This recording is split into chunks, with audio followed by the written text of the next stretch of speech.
A new game announced based on the Justice League property, which of course will be coming out just in time for the Justice League movie next year. But this is not based on the movie character. Correct. Strictly comic book license. And probably a smart move. Yes, of course we've all been, having a great time with the recent DC movies, so I'm sure it's a real shame for everybody not to get to see those depicted here. But it comes from a company called ABBA Games, who are from over in Europe. And as far as I know, none of their games have been released in America. They had one based on Adventure Time and some other ones. Were they well received? Don't know. Okay.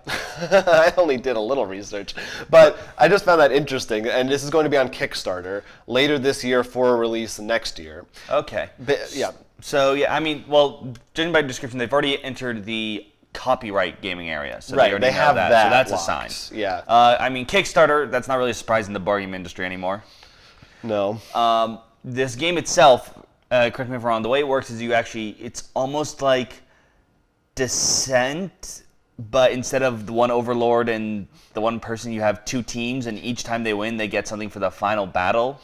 Yeah, I think that's correct. So it's team-based. One team is the Justice League, one is the villains, whoever it is, Lex Luthor and so on. Well, actually, I read that, and apparently in the description, it says, play as the Justice League, Superman, Batman, right. against the villains like Lex Luthor and Darkseid, or maybe do your villainous plans with, I think they called it like Thistlebrand or Thistle Squad. I Googled it and I could not find any, this is kind of thing made just for the game.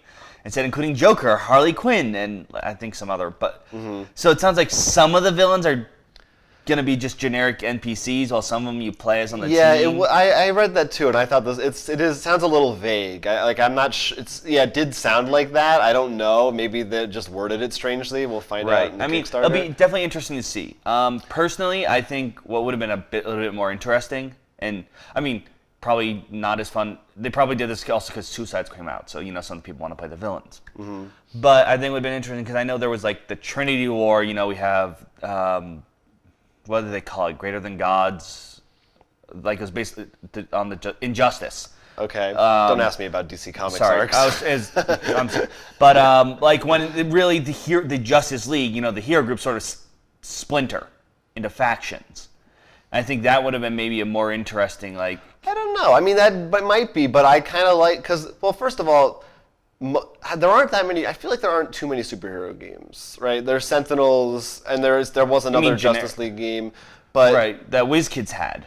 Yeah, and then there's a Batman game that's like a crappy games. One. Yeah, but you don't see a lot of I feel board games, and I think it is hard to do because I think sort of what you're kind of alluding to a little bit is that usually in a superhero story it's one guy against one villain.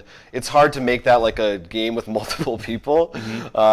So I kind of think this is an interesting approach to it, to have a team versus team I dynamic. think the mechanic itself is interesting because it's usually when we see this, you get something for the later, it's usually the 1v-all. At least all the ones I think of, not usually teams. So that's going to be more of I think is where. And I also the mechanic itself. I can't wait to see how they implement it. It could be very good. And you mentioned Descent, and that confused me also because I wasn't sure from reading it if it was actually a campaign game or if it was like.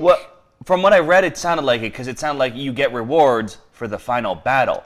And when you play Descent, you know how there's certain things like whoever won this story got the dice card, like there's some bone dice or something, or the sword or something, Yeah. Well, I know that it has some kind of a feature where you can save your game and put it away and come back to it later, like Time Stories has.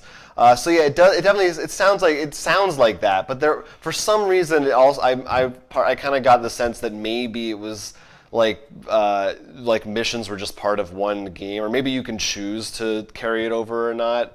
Either way, it's kind of a vague release. I felt like I think we have to wait for this Kickstarter to really find out what's going on. No, but it's something worth keeping an eye out. Like we said, it's not the big surprising thing. It's not either coming from Cryptozoic or WizKids. Yeah, that's interesting. So it's very curious to see. Well, and maybe that's because it's over in Europe. So there's a chance we might not even see this game here because maybe they have different copyright. If it hits Kickstarter. Usually they will send you'll see plenty of Kickstarters even if they're made in another country that you can back and stuff. Oh, that's true. And they'll like ship it over here and stuff. That's true. And considering how Warner Brothers and DC, how protective they usually are, I don't think they would be willing to just make a Europe-only release. That's possible. I don't know. Well, it's interesting. I feel like we've seen a few examples now where, not having to do with Europe, but where the company will get the license for a Kickstarter. Like that's how it worked with the Mega Man game, where they were like, okay, can we make this game? We'll give you the license, but you have to like do all the money stuff on your own side of things. It's an interesting relationship. I guess I'm in favor of it because I think it encourages more of these games to come out because the companies are like, well, we don't have to pay for it. Kickstarter will do it. Sure, we'll give you the license. But I also think it could be a risk because it could be that maybe this company isn't super up to snuff, and they're not like going through all the same channels that more stricter kind of rules might have been in place before the Kickstarter days. So I'm a little worried that this might be like a cash grab because it's coming out at the same time as the movie. So yeah, I don't know. I mean, we don't know anything about it, and I don't have a history with this company, so I guess that's also why I just have fears. But it's interesting. I mean, it's because, like I said, we don't have a lot of games like this, so I'm pretty curious to see. But yeah, we'll definitely wait and see when the movie comes out. I mean, the board game comes out with the movie. Either or. So the Kickstarter starts with the movie, or it's going to actually be... No, the Kickstarter's like this year, like in a month or two. Okay. And it's supposed to be released when the movie comes out. All right, so we'll talk more then.